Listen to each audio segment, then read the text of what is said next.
안녕하십니까.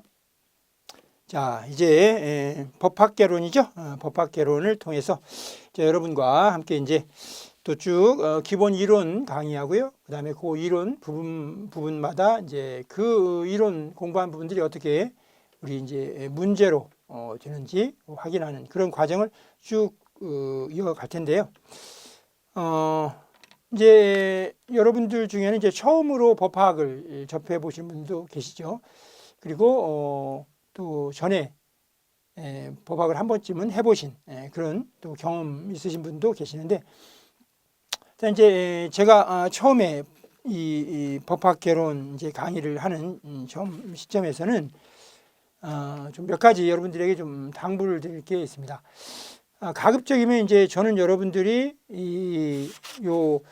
이제 주로 경비 지도사 시험이죠. 그런 경비 지도사 시험과 또 그 밖에 다른 공사공단에서 요구되는 그런 어떤 상식적인 측면에서 요구되는 그런 부분도 있고, 또 시험 과목으로 요구되는 부분도 있는데, 하여튼 주로는 여러분들이 어떤 시험을 위해서, 그렇죠? 시험을 위해서 이 법학 개론이나 공부를 하시게 됩니다. 그런데 그렇게 시험 공부로만 이 법학 개론을 이제 공부하시게 되면 굉장히 어렵습니다. 이게 법학 전반적인 내용을 이제 소개하는 그런 과목이거든요. 그렇기 때문에 이게 단지 내가 시험만 합격하기만 하면 되는데 내가 꼭 이거를 꽈락 없이 점수를 맞아야 된다. 그게 내가 억지로 이 법학 개론이라는 공부를 할 수밖에 없다. 이렇게 생각하시고 법학 개론을 이제 공부를 하시게 되면, 지금 제가 이제 강의를 하는 내용들이 전혀 본인에게는 별로 도움이 안 되는 거예요. 안 되고 다만 그냥 시험만 합격하기 위한 거기 때문에 여러분들이 여기에 드리는 시간들이 굉장히 무의미하게 됩니다. 그렇죠? 그렇게 생각하신다면 지금 이제 이 순간에도 나 정말 이거 별로 하기 싫은데 이게 내가 요구하는 시험에 이게 과목이야. 그러니까 더군다나 이게 결정적으로 영향을 미치는 과목이 아니고 그 기본 점수만 나오면 돼. 꽈락만 나오지 않으면 돼. 그러면 대충 듣고 그냥 대충 답 골라가지고 그 점수만 나오면 되는 거지 뭐. 이렇게 되면 어차피 여러분들이 한 40시간 내외 정도는 이제 법학 개론에 시간을 투자를 하셔야 되거든요. 강의만 듣는다고 할 때. 이제 이론하고 문제를 다 포함해서 한 40강 정도가 되는데, 물론 이제 그거를 하루에 5시간씩이라고 하면 40시간이라고 하면 사실 열흘도 안 됩니다. 그죠? 8일이면 5, 8, 40이니까 되니까 야, 그거 별거 아니다라고 생각을 하시지만, 그 40시간에 듣는 이 법학 개론이라고 하는 이 과목이 우리 인간이 살아가는데 관련된 거의 중요한 법들을 다 한 번씩 한번 보는 거거든요. 한번 쭉 개관해 보는 겁니다. 한번 쭉 일견해서 보는 건데, 여러분들이 지금 쭉 대체로는 20대 중후반부터 시작을 해가지고 많게는 60대 이렇게 되시는 분들도 이제 요 강의를 들으시거든요. 그렇다면 그렇게 40년 이상에 걸쳐서 있는 여러분들의 어떤 이 강의를 듣는 분들의 세대인데, 그 40년 이상의 세월 차를 두고 결국은 이제 법학 개론을 공부를 하시는 거거든요. 일단 필수적으로 요구되는 것은 이제 점수를 따기 위해서. 그러면 그 필수적으로 요구되는 그 사항만을 위해서 이 40시간의 시간을 그렇게 쓸 거냐? 그렇지 않으면 이게 어차피 인간이 살아가면서 가장 필수적으로 요구되는 그런 사회 규범으로서의 법학이라는 게 있는데, 그 법이 우리들의 삶에 어떤 측면에서 어떻게 작용하고 있는가, 그런 부분들을 여러분들의 인생을 이제 50대, 60대 살아보신 분들은 그 삶을 한번 다시 되돌아보면서 이런 법들이 내 삶에서 이렇게 과거에 작용을 했었구나라고 생각하실 수 있고, 또 20대 초반, 중반, 후반 이런 20대의 경우는 이런 법들이 우리 사회에 존재하고 있고, 이런 법들이 나에게 내 삶에 있어서 앞으로 내 수십 년의 삶에 있어서 그러면 어떻게 작용할 것인가, 그런 부분들을 한번 곰곰이 생각해 보시면서 공부를 하신다면, 단지 시험 공부만을 위해서 쓸데없는 내용을 내가 그냥 마구 외워가지고 시험에서 문제나 대충 맞춰서 꽈락을 면하고 그리고 이제 이거 집어치우는 그런 형식의 공부가 되면 굉장히 좀 본인에게도 여러분들 공부하시는 분들에게도 그렇게 별로 의미 없고요. 또 그 공부하는 그 과정 자체가 굉장히 짜증 나고요. 그렇게 될 것 같습니다. 그래서 제가 이제 드리고 싶은 말씀은 이왕에 하시는 김에 이게 나의 삶에 조금이라도 좀 도움이 되고 내 삶을 좀 더 풍요롭게 하는데 유익하다면 그건 굉장히 의미 있는 일이 되잖아요. 그러니까 여러분들이 5시간씩 공부하신다고 하실 때 8일 동안을 진짜 좀 의미 있었다. 그동안에 내가 몰랐던 여러 가지 중요한 우리 한국 사회에서 적용되고 있는 그 법들의 다양한 어떤 특질들, 그다음에 그 다양한 성격들, 그다음에 그 다양한 내용들이 주요한 법들이 이런 법이 있었고 이러한 법들은 이런 사항들을 담고 있구나라고 한번 쭉 개관해 볼 수만 있어도 그런 여러분들은 굉장히 그 시간들이 의미 있는 시간이 될 수 있겠다 이런 생각이 듭니다. 그래서 이제 일단은 이 법학개론을 공부하는 여러분들의 어떤 자세에 대해서 제가 이제 조언을 좀 드리고 싶은 거예요. 그래서 이제 앞으로 공부하실 때 단지 이게 시험 과목으로서의 법학개론이 아니라 이 내용들이 실제로 우리 한국 사회 법에 이런 내용들이 있었군 그런 정도 인식하시면서 때때로 그게 여러분들 일상생활에서 다른 사람과의 대화를 통해서 이런 법들이 등장할 수 있고요. 그리고 그 법들이 등장했을 때 여러분들이 한마디 하실 수 있는 그런 기본적인 소양을 법에 대한 소양을 가질 수도 있겠다. 그런 생각으로 일단 먼저 법학개론을 공부하시는 여러분들의 자세에 대해서 좀 간단히 말씀드렸고요. 그 다음에 이제 실제로 이제 우리는 가급적이면 좀 압축해서 강의가 이루어져야 되죠. 그리고 여러분들이 방금 말씀드린 대로 시험에도 좀 가장 효율적으로 공부를 하실 수 있도록 그래서 여러분들이 이제 이루고자 하시는 그 꿈들을 이룰 수 있도록 목표라는 시험을 이룰 수 있도록 그렇게 도움이 되어야 되니까요.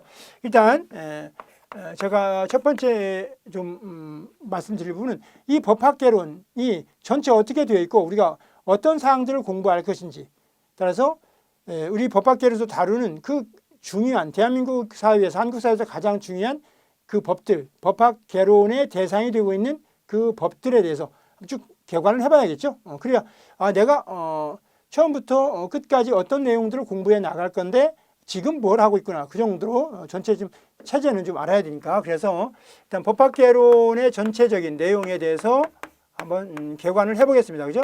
법학개론 이게 여러분들의 기본적인 시험 과목으로서의 법학개론이고 그 법학개론의 구체적인 내용은 어떻게 되어 있는가 이제 그걸 살펴본다는 거죠. 자, 법학개론은 말 그대로요. 이 개념 자체는 법학에 대한 기본적인 소개하는 내용이에요. 법학은 무엇이고 그 법학의 주요 법들은 어떤 것이 있고 그 주요 법들의 가장 기본적인 사항들은 뭐뭐인가 그거를 이제 한번 쭉 살펴보는 거 일관해보는 거 그게 개론입니다. 개론이라고 하는 게 대강의 내용 이 말이잖아요. 그렇죠? 대강의 내용. 그러니까 자세하게 들어가진 않아요. 자세하게 들어가면 법학개론 책이 뭐 몇천 페이지가 되어버려요. 그러니까 우리가 그렇게 할 수는 없고 실제 시험에서도 그런 자세한 내용을 묻지는 않죠. 정말로 개략적인 사항만 묻는단 말이죠. 그러면 이 법학개론은 그렇게 법학에 관한 아주 기본적인 일반적인 사항을 기술해 놓은 어떤 교과서 이게 되겠죠. 또는 과목 이렇게 되겠죠. 그러면 그 법학개론 전체는 어떻게 되어 있는가라고 하면 전체가 9개의 전체 편으로 되어 있습니다. 9개의 편. 자, 가장 큰 단위가 이제 편인데요. 이 법학개론이라고 한 권의 책은 9개의 편으로 되어 있다는 거죠. 근데 첫 번째는요. 법학에 대해서 전반적으로 소개를 해야 됩니다. 그게 법학 일반입니다. 법학개론은 지금 법학에 관한 가장 기본적인 그리고 일반적인 추상적인 그런 내용들을 단순히 기술해 놓은 건데 첫 번째는 그런 각각의 그 법학에서 다루게 되는 이 법학에서 다루게 되는 그 주요한 법들이 있거든요. 그 주요한 법들의 공통적인 사항을 먼저 얘기하고 갈 거 아니에요. 공통적인 용어들. 그걸 법학 일반이라고 한다. 법학 일반. 그래서 이제 법이란 뭐냐, 법학이란 뭐냐, 막 이런 것들 쭉 설명하는 거죠. 또 법의 효력은 어떻게 되는가. 그다음에 그 법이라고 하는 게 주로 다루는 게 뭔가, 법률 관계, 또는 권리 의무 이렇게 그 법학에서 쓰는 기본적인 용어들을 제 1편에서 다루게 된다는 얘기죠.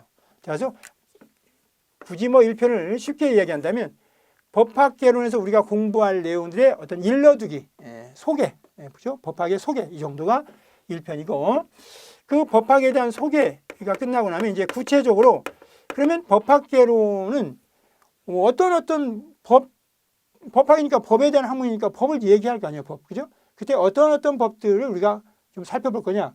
그 어떤 법은 당연히 법학 개론에서 다룰 정도의 법이라고 하면 엄청 중요한 법들이겠죠. 그래서 중요한 법들을 한 8개 정도로 크게 나눈 거예요. 여기서부터 2편에서부터 9편까지 8개 정도. 그때 그 중요도 또는 그 효력의 어떤 강도 이런 것들을 중심으로 해서 이제 차례대로 나간 거죠. 그때 이제 가장 중요하고 가장 최상위의 법, 그 법을 한번 배우겠다는 거죠. 그죠? 그 법이 뭐냐? 헌법인 거죠. 헌법. 그래서 이 편에서는 헌법을 공부한다. 여러분 이미 다 헌법이 뭔지는 다 아시죠? 헌법은 이제 국가의 기본이 되는 법이에요. 국가의 기본이 되는 법이고 이 헌법이야말로 이제 국민들이 대한민국이라는 국가를 만들면서 대한민국은 이뤄야 된다.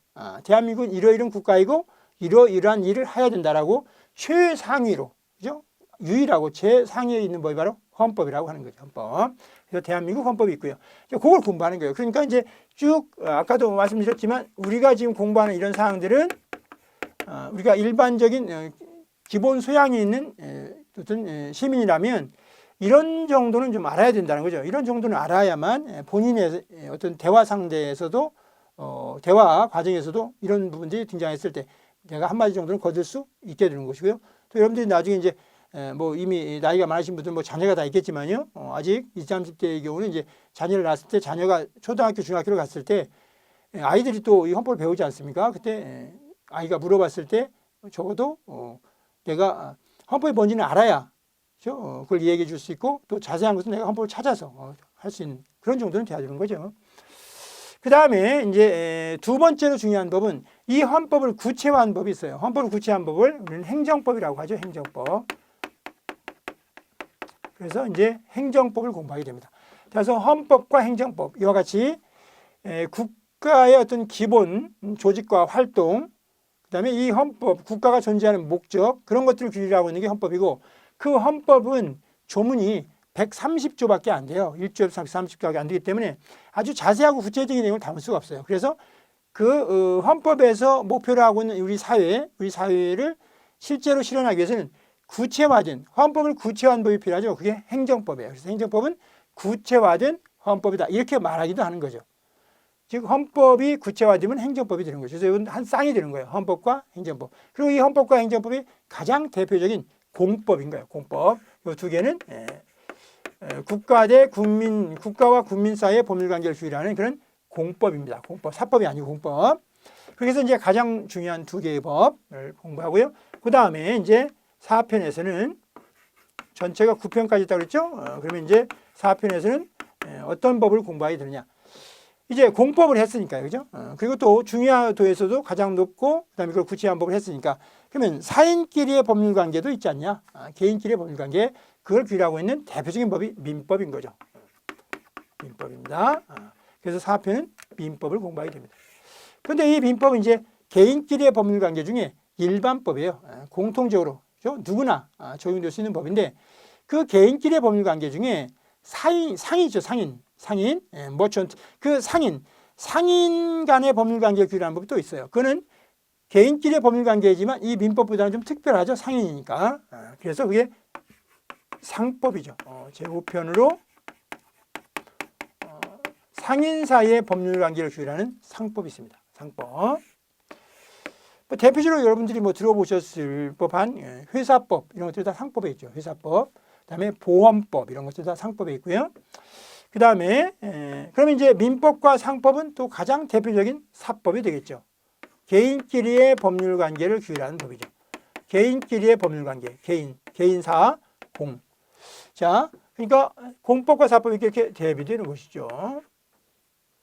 자, 그 다음에 6편이 있는 거죠. 이 6편은 이제 평상적인 일상적인 개인끼리의 법률관계, 그 다음에 국가의 기본 조직과 작용을 정한 법, 구체화한 법 이렇게 해서 헌법, 행정법, 민법, 상법을 하고 보니까 뭐가 있을 만한 거예요. 또 이런 법들이 범죄 행위를 하는 사람이 있겠죠. 남의 물건을 훔쳤다든지 다른 사람을 살해했다든지 다른 사람을 때렸다든지 다른 사람의 주거에 허락 없이 들어갔다든지 다양한 형태의 또 나쁜 행위가 있잖아요. 그죠? 그 나쁜 행위들에 대해서 그 나쁜 행위를 했을 때 상을 줄 수는 없을 거니까 제재를 하겠죠. 가령 뭐 징역을 살게 한다든지, 그렇다면 벌금을 부과하게 한다든지, 그런 내용을 가진 법이 또 필요하죠. 그게 이제 형법인 거죠. 그래서 형법은 범죄와 형벌을 규율하고 있는 법이 형법이죠. 그래서 6편에서는 이제 형법을 배우게 됩니다. 자, 법학개론이라고 하는 게 대체로 어떤 내용일지 이제 요 큰 타이틀 체제를 보니까 일반적으로 법학이란 무엇인가를 소개한 다음에는 아주 대한민국에서 가장 중요한 법들을 공부하는 거구나. 따라서 이 중요한 법들을 전부 다 할 수는 없을 것이다. 왜냐하면 뭐 400페이지도 안 되는 그런 책 안에서 이걸 공부한다면 요거 하나만 해도 헌법이 2000페이지인데 행정법도 뭐 상원, 하원, 총론 강론에서 2000페이지고 민법은 많게는 3000페이지인데 이건 뭐 하면 10,000페이지 아니에요? 그죠? 막 이렇게 많은 분량을 300페이지, 400페이지 안에 든다? 자세하게 그 내용을 다 넣는다? 불가능한 거죠. 불가능하고. 따라서 거듭 말씀드리지만 법학개론은 그런 법들이 아주 가장 기본적인 사항들, 그죠? 그냥 일반 국민들이 알아두면 좋은.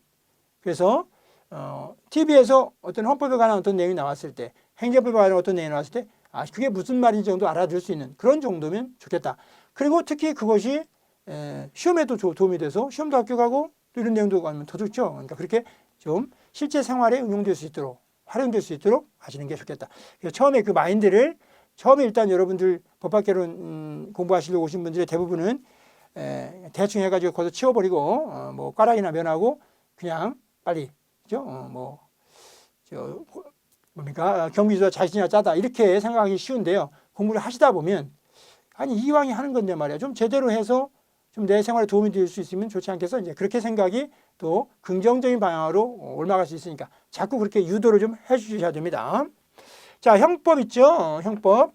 형법은 또 공법이죠. 형법은 공법입니다. 국가와 국민의 이제 범죄와 형벌에 관한 거니까 당연히 공법이고요. 그다음에 이제 7편이죠. 7편은 요 민법 또는 상법이 그 개인끼리의 법률 관계를 규율하고 있는데 그 개인끼리의 법률 관계에서 이게 다 원만하게 끝나는 게 아니잖아요. 개인끼리의 법률 관계에서 이게 분쟁이 생길 수가 있어요. 그러니까 민법에서 법률 관계에서 A라고 하는 사람이 B라고 하는 사람에게 돈을 빌려준 거죠. 그래서 돈을 빌려줬는데 B가 안 갚네? 내가 아무리 독촉을 해도 갚지 않는 거예요. 그 변제 기일이 됐는데도 불구하고 도래했는데도 불구하고 그러면 여러 번 하다가 계속 이렇게 이 사람에게 그걸 최고라고 하는데 갚아라 최고만 하면 이 돈 빌려준 사람도 감정만 상하고 스트레스만 받게 되죠. 그럴 때는 어쩔 수 없이 이제 법원의 재판을 통해서 소송을 통해서 해결할 수밖에 없잖아요. 그러면 그 민사 관계에서 즉 A와 B라고 하는 사람 사이에서 지금 분쟁이 생겨가지고 B가 채무자인데 돈을 안 갚을 때 A가 계속 B 집에 가서 강제로 그 돈을 가져올 수도 없는 것이고 자력구제가 허용되지 않으니까 그럼 이제 법원에 소를 제기할 수밖에 없는데 그럼 법원이 자기 마음대로 재판할 수는 없잖아요. 그럼 법원이 이렇게 개인끼리의 법률 관계에서 분쟁이 생겼을 때 어떻게 분쟁을 해결할 것이냐? 그 분쟁 해결 절차를 정해야 될 거 아니에요, 그죠? 그 민사상의 법률 관계에서 즉 민법과 상법, 상인관계도 마찬가지죠. 상인사에서도 물건을 가져가고 대금을 안 주는 거예요. 그때 역시 몇 번 최고를 하겠지만 독촉을 하겠지만 그래도 안 주면 어떡해요? 가져올 수는 없거든. 자력구제가 안 되니까 우리나라의 그 사법 질서에서는 그러면 그 상인도 어쩔 수 없이 A 상인이 B 상인을 상대로 또 민사소송을 제기할 수밖에 없잖아요. 혹시 그 법원은 자기 마음대로 재판할 수는 없잖아요. 법이 정한 절차가 되어야 할 거 아니에요. 그 법이 바로 민사소송법이라고 합니다. 즉, 이 개인끼리의 법률 관계가 정상적으로 해결되는 게 아니고 정상적으로 당연히 뭐 B가 그냥 갚았으면 이게 왜 생기겠어요. 그냥 저절로 해결이 되는데 안 갚는 거죠, B가.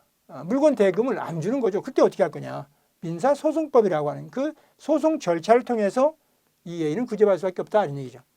또 형법도 마찬가지입니다. 형법도 지금 문제가 A가 B에게 돈을 빌려준 문제가 아니고 지금 형사소송법의 문제에서는 형법의 문제에서는 지금 문제가 갑이 지금 A를 죽였는가 죽이지 않았는가 이게 문제되잖아요. 이제.